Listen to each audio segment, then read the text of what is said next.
All day, I'd been a little disturbed at what I did.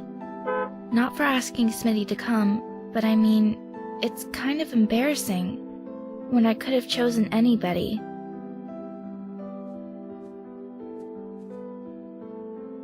And I guess what surprised me the most is that he actually did come, for me.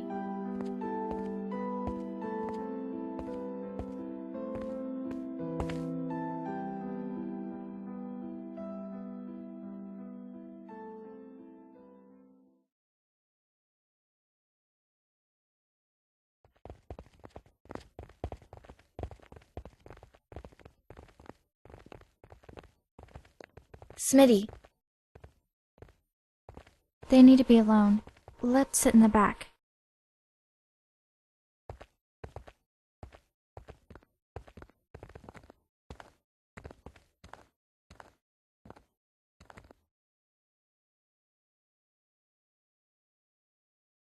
Me and Smitty, alone together.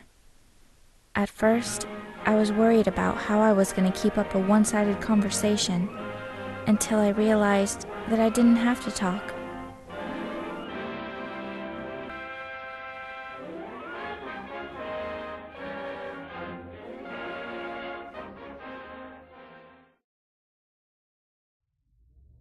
That movie was so sweet.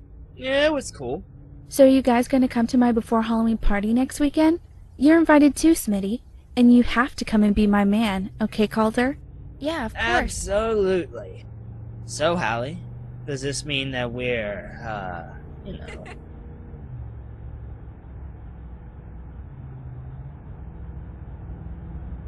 I loved that movie.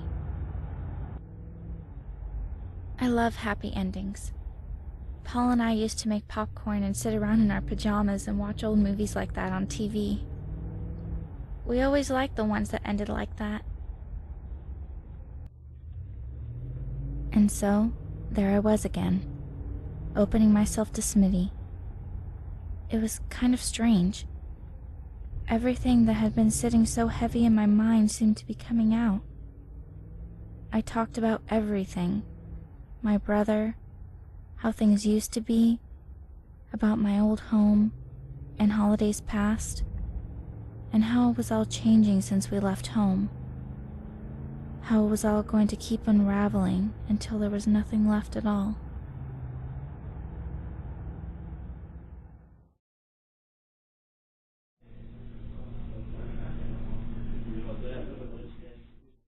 In 1584, Philip Amadis and Arthur Barlow led an exploration of what is now the North Carolina coast.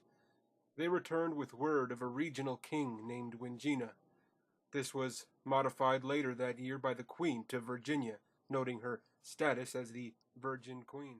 I owe you. You name it, you can have it. Caulder's wonderful. I got my brother to invite Pete to the party. You know, cute guy in homeroom? Just for you. So there, we'll be even. Your assignment is to research these men and write a 2-page report on their struggles in life in the new land. Any questions?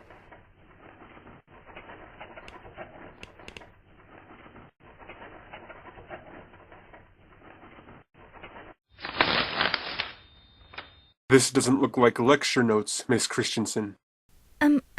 Well... You really invited Pete. Gorgeous Peter Zabriskie. No way he'll come. What will I say to him? Really, Miss Christensen? Couldn't this wait until after class?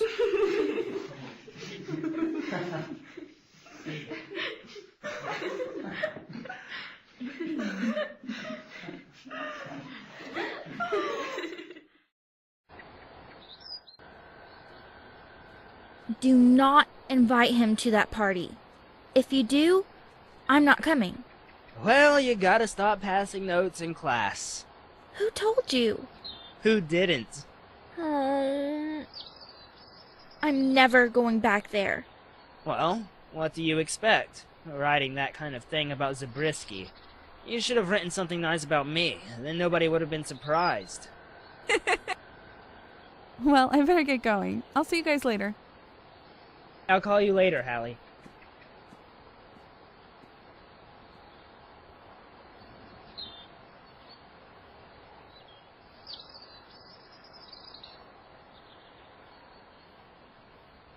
I told my mother about the other night, that you saw Smitty crying. I told her not to say anything to Mrs. Tibbs, but she probably will. Oh, Caulder.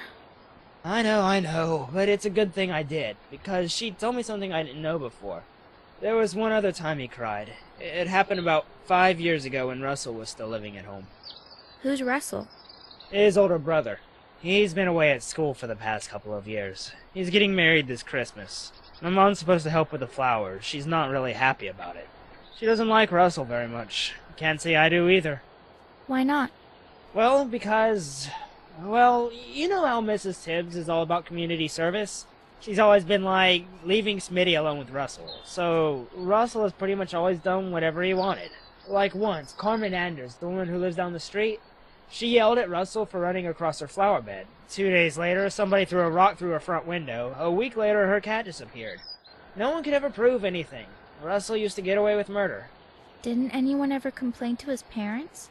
Of course they did, and Mrs. Tibbs was always willing to pay for the damages. But she always complained to my mother, saying he would never do anything like that. What about his dad? He tried yelling at him at first. They used to fight about it a lot. I could hear them from my bedroom sometimes. But then they stopped. Now Mr. Tibbs hardly says anything, just sort of keeps to himself. Nice family. They're okay neighbors. Well, anyway, the story. Oh, right. Okay, so about 5 years ago, Russell got into archery. He had a target set up in the backyard and everything until neighbors started complaining. They were scared he was going to shoot someone with it. So his dad took the targets away, told him he had to go into the country if he wanted to shoot, and so he did. Then one day, Russell comes home from shooting, and he's all proud because he'd shot a bird on the wing, which is supposed to be really hard to do. So, he's in there telling his mom about it, and Smitty is just sitting there, and suddenly he gets up and throws his drink in Russell's face. Smitty did? I know, weird, huh? He was upset about the bird. Personally, I think people who kill things for pleasure are sick. Well, anyway, so Russell goes over to him and knocks him halfway across the room. Knocked him out totally. They had to take him to emergency and leave him overnight. This nurse came in to check on him and saw him crying in his sleep.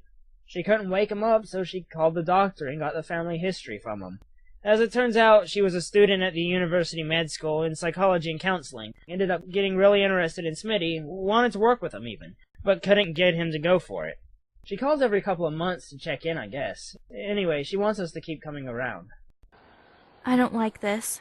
I know. He never asked for any of this. We just did it to him. I don't think he should come to the party tomorrow. I think he should. If he didn't want to, he would let us know.